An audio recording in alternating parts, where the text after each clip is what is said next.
giving me wind and rain. You're some kind of butterfly. Baby, you give me midnight. You whip up my appetite. Don't leave me here high and dry.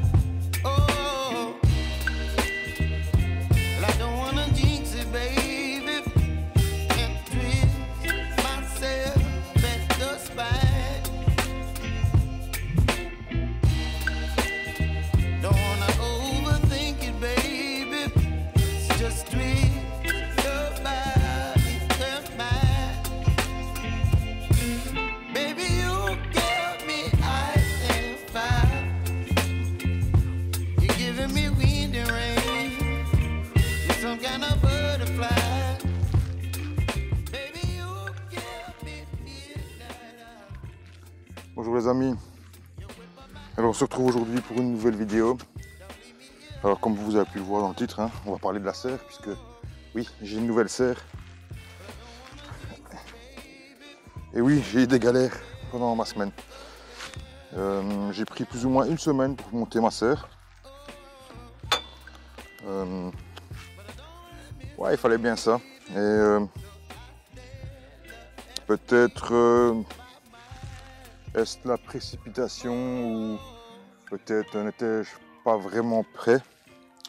Le jour où j'ai dû placer ma bâche, on a eu des problèmes.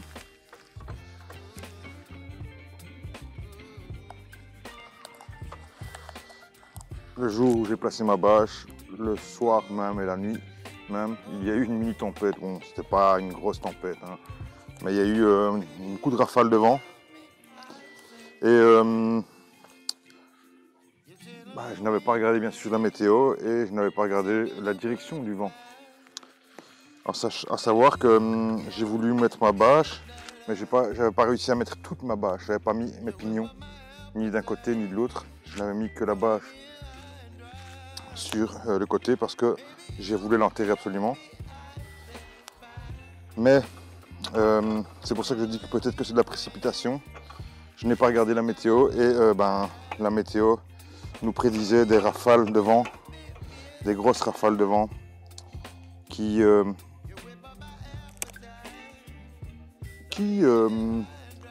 viendraient du sud-ouest. Et le sud-ouest, c'est ce côté-là. Et donc le vent s'est engouffré comme ça. Et on va dire que le côté droit, côté est de la serre, n'a pas tenu et s'est déchaussé. Et donc au petit matin, quand je me suis réveillé, moi qui pensais avoir fait une très bonne journée le jour avant, puisque j'avais creusé les tranchées, passé la bâche, creusé les tranchées, remis les tranchées sur la bâche. Il a fallu que je vienne en toute urgence, sans même avoir bu un café au saut du lit, pour venir m'empresser pour retenir la bâche parce qu'elle s'envolait et elle allait se détacher. Elle ne tenait plus que par ce pignon-ci.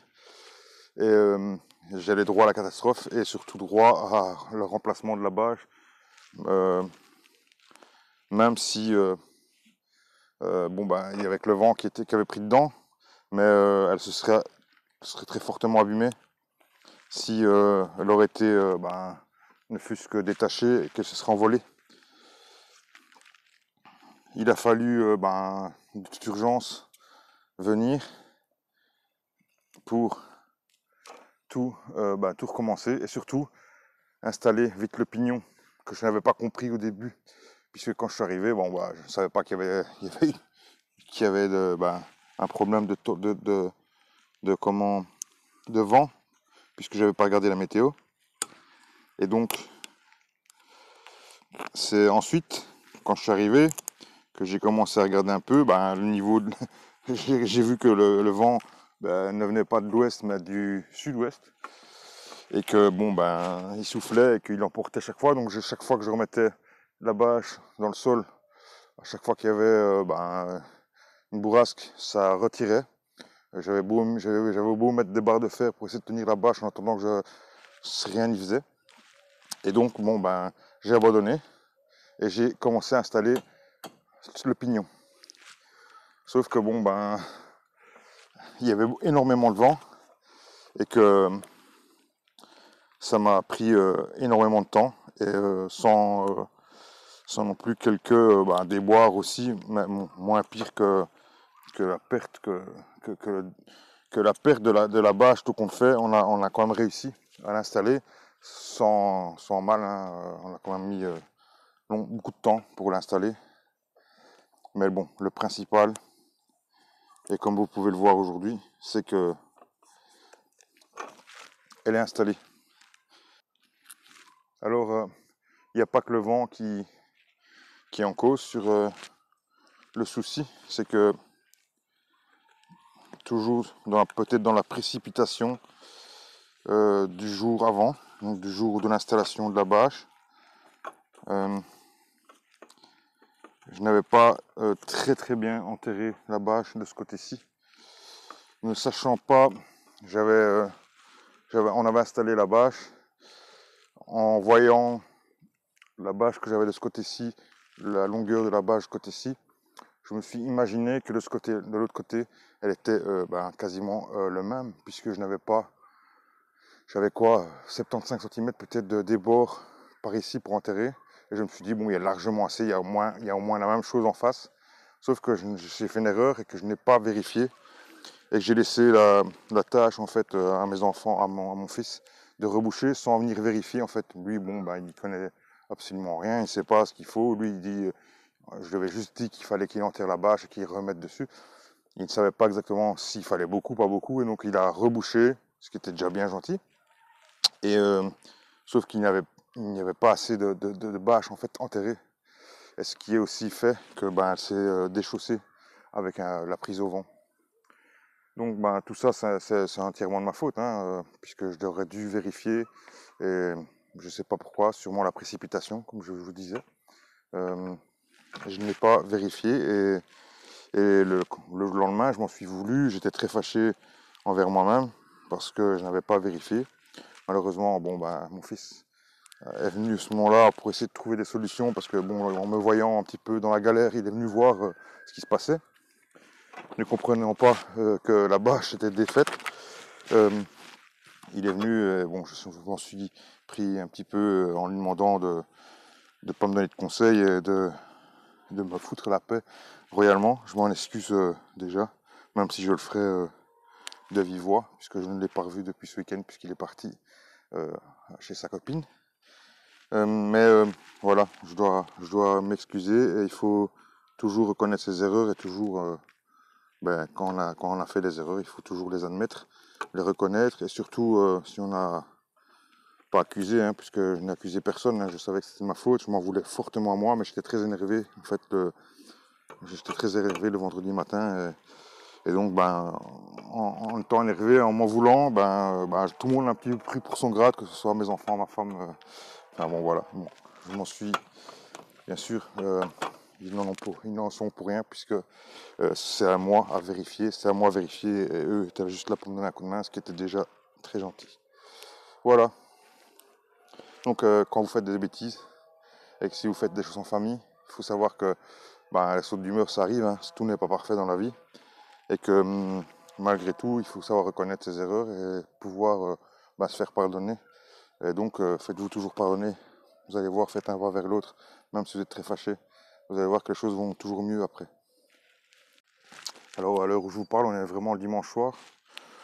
Aujourd'hui, c'était repos, hein. C'est parce que, le temps de la serre m'a pris une semaine, plus ou moins. Ouais, ça prend du temps de faire une serre, surtout une double. Puisque, je vous rappelle que la serre, elle fait 20 mètres de long sur 4 mètres de large. Et qu'à l'origine, ce n'est pas qu'une serre, c'est une double, c'est une serre, mais deux fois 10 mètres en fait. Que j'ai juste, rejoint par le milieu, que j'ai pas mis de pignon à l'une ni à l'autre. Et en fait, je me suis j'ai juste raccordé avec une bâche qui faisait 20 mètres pour faire une serre complète. Donc j'ai dû un petit peu adapter certaines choses que je vais vous montrer ici. Alors bien sûr, tout ne s'est pas mal passé pendant cette semaine, hein. Au contraire, tout s'est bien passé. On a pris une semaine plus ou moins à 4 heures par jour pour installer la serre. On a commencé à, reprendre à installer la structure, puis on a repris les niveaux exacts parce que je ne l'avais pas fait. Donc ça nous a pris une bonne journée, et ça c'est un truc que j'ai fait un peu galérer puisque j'aurais dû faire le niveau en fait avant d'installer la serre. Et donc ça c'est le premier conseil que je vais vous donner si vous installez une serre, surtout une très longue hein, comme la mienne. Prenez vos niveaux avant. C'est plus simple que quand ils sont... C'est plus simple de prendre ces niveaux avant que quand la serre est installée. Surtout une serre qui n'est pas manipulable, que vous ne savez pas bouger forcément, ou que vous allez bouger mais que vous allez un petit peu peut-être abîmer ou fragiliser ou que sais-je, vous faire mal, puisque c'est assez lourd. Hein. Et donc, premier conseil que je vous donnerai quand vous faites une serre, prenez vos niveaux avant votre serre. Et puis, surtout, si vous savez, faites ça le plus consciencieusement possible. Même si ça vous prend une journée, par exemple, pour prendre vos niveaux, vous allez gagner du temps après. Parce que ça sera toujours plus simple quand vous allez installer votre serre, elle sera plus simple à régler, surtout pour fixer les arceaux. Et donc voilà, ça c'est le premier conseil que je vais vous donner, c'est surtout le plus important.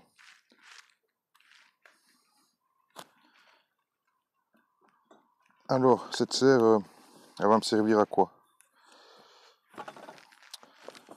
C'est surtout pour faire des cultures d'été, hein. Donc tout ce qui est tomates, puisque vous le savez maintenant, si vous me suivez depuis quelques temps, je collectionne les tomates, que j'en ai fait un site où vous pouvez retrouver bien sûr toutes mes tomates.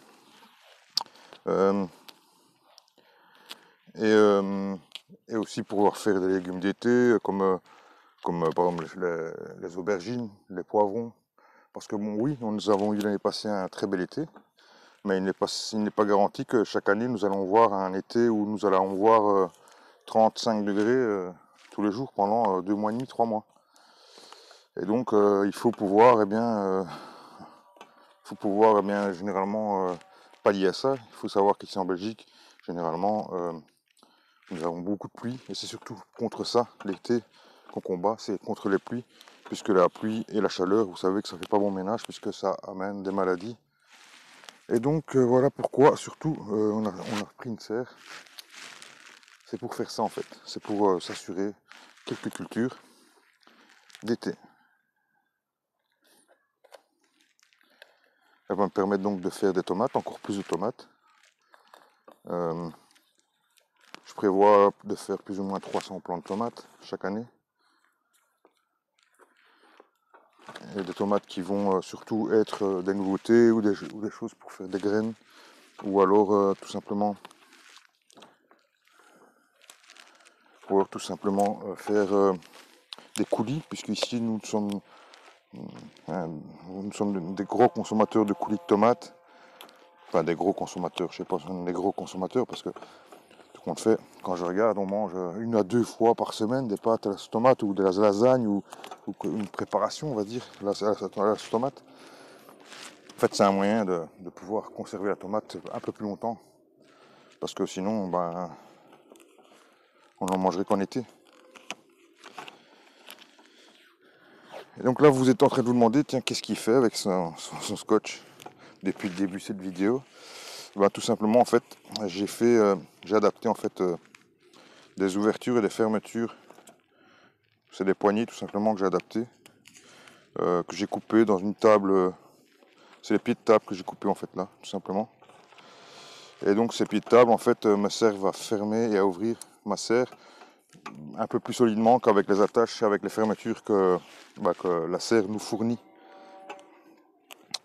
Alors il y en a beaucoup qui vont me dire c'est pas une bonne serre puisque les attaches.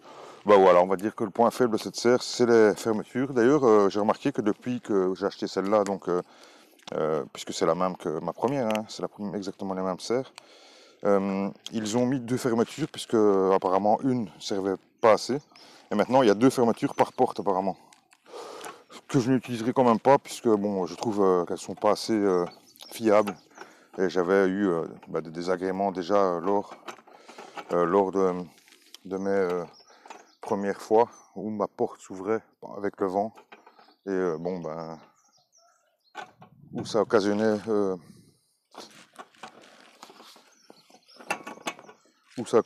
des soucis. Allez, je vais vous montrer, je vais vous mettre à l'intérieur et on va discuter un petit peu un peu de choses.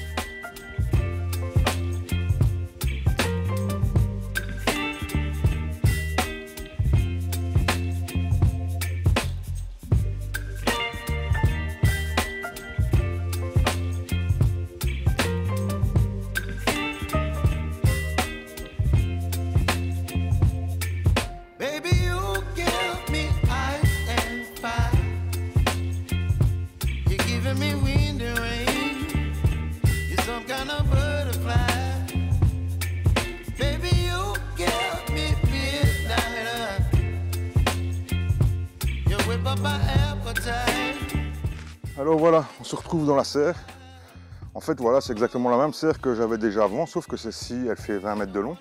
Pourquoi? Parce que j'ai adossé les deux serres un derrière l'autre. Donc là où je me trouve, je suis au milieu des deux serres, et qui logiquement devrait comporter la porte, puisque c'est une double porte normalement ici. Je ne les ai pas installés, et j'ai plutôt installé les montants qui devaient aller en porte. Je les ai installés en fait sur les arceaux. J'ai pris l'initiative, j'ai foré moi-même dans les arceaux, et j'ai installé ceci.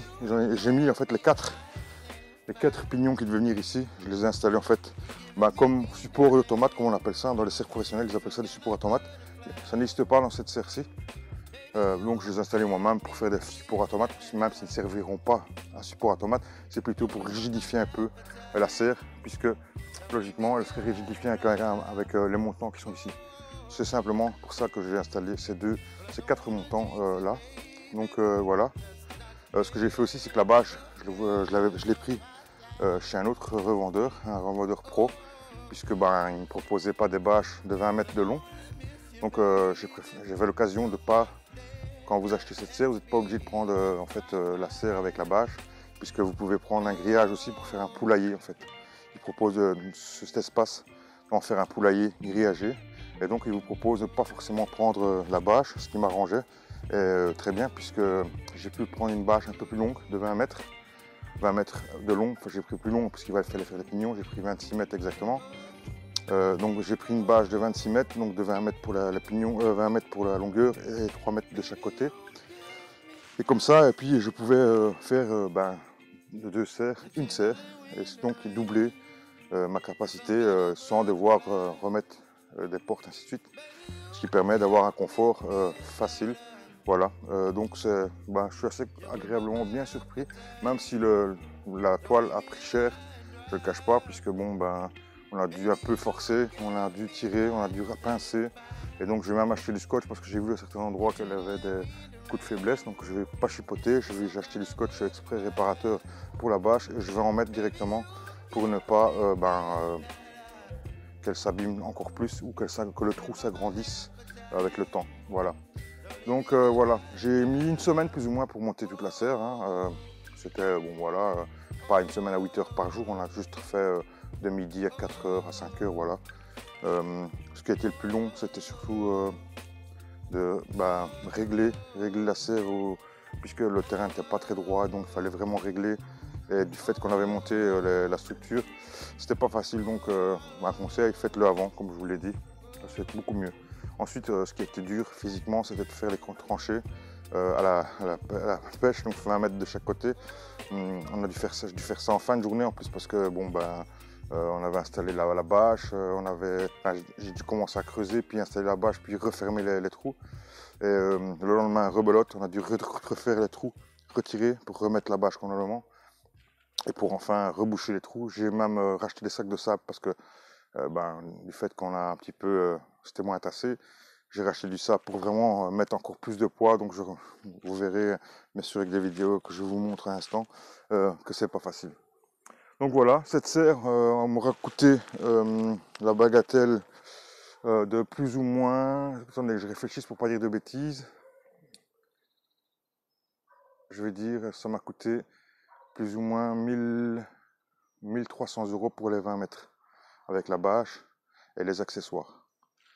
Donc j'estime que si vous regardez dans tous les sites français, ainsi de suite, qui vous vendent des serres de cette distance-là, on est à plus de 2000 euros facilement, on est de 2500 euros pour des serres qui vont faire 20 mètres de long et sur 4 mètres de large. Donc j'estime que c'est quand même un bon compromis. Les tubes sont en 32 mm d'épaisseur, de diamètre, donc c'est quand même pas trop fin. Et c'est en plus, il y a chaque fois 2 portes de chaque côté. C'est pas des options, donc je trouve que c'est quand même assez idéal. Elle fait 2,50 m au point le plus haut. Alors oui, les points, on va dire, qui sont près des bâches ne sont pas droits, mais ça c'est un coût qui vous montrait encore plus cher. Et donc je trouve que pour le prix, franchement, ça fait idéal. J'avais déjà eu l'autre, c'est sa 4e saison. Elle n'a pas bougé d'un poil, et c'est même pas la bâche naturelle de truc. Elle n'a pas bougé d'un poil, donc j'estime que c'est un bon produit. C'est pour ça que j'ai continué à investir dans ce produit-ci. Voilà tout ce que j'avais à dire sur cette vidéo. Bon bah voilà, j'ai une petite galère en montant, hein, je vous ai expliqué. Mais faut pas paniquer, il faut essayer d'être resté lucide et de continuer, essayer de trouver les solutions. J'ai trouvé les solutions, maintenant tout va bien. J'espère que je vais continuer à finir de l'aménager, bien sûr. Je vais continuer à m'y aménager aussi ici. J'ai encore une souche qui est juste devant moi à retirer, puisque je l'avais oublié en fait. Elle faisait partie de mes bandes. Et en fait, j'ai retiré plein de souches ici tout autour. Et j'ai complètement oublié de cette souche-là. Mais c'est pas grave, demain, on va s'en occuper. Et à partir de demain aussi, je vais commencer à aménager. Donc aujourd'hui, nous sommes dimanche, je vous l'ai dit. À partir de demain, je vais aménager l'Outserre, que je vais filmer aussi. Je vais filmer plus les travaux qu'on va faire. Et j'essaierai de vous commenter un peu plus. Ici, j'ai pas su vous commenter parce que c'était un peu galère. Et puis bon, vous commentez une serre que vous acheterez sûrement pas. C'est pas si nécessaire. Voilà, je vous dis à très bientôt. Cette vidéo est un petit peu longue, ouais, je vous ai expliqué un petit peu, c'était tranquille, chill, voilà. Mais voilà, il faut parfois passer par les galères hein, pour arriver à ses objectifs. Et les objectifs, ici, c'était de construire cette serre. Je vous dis à très bientôt, n'oubliez pas, c'est en ce moment n'importe comment qu'on récolte n'importe quoi. Et très bonne semaine si vous regardez cette vidéo lundi ou mardi, je ne sais pas quand c'est que je vais la publier. Ciao, ciao.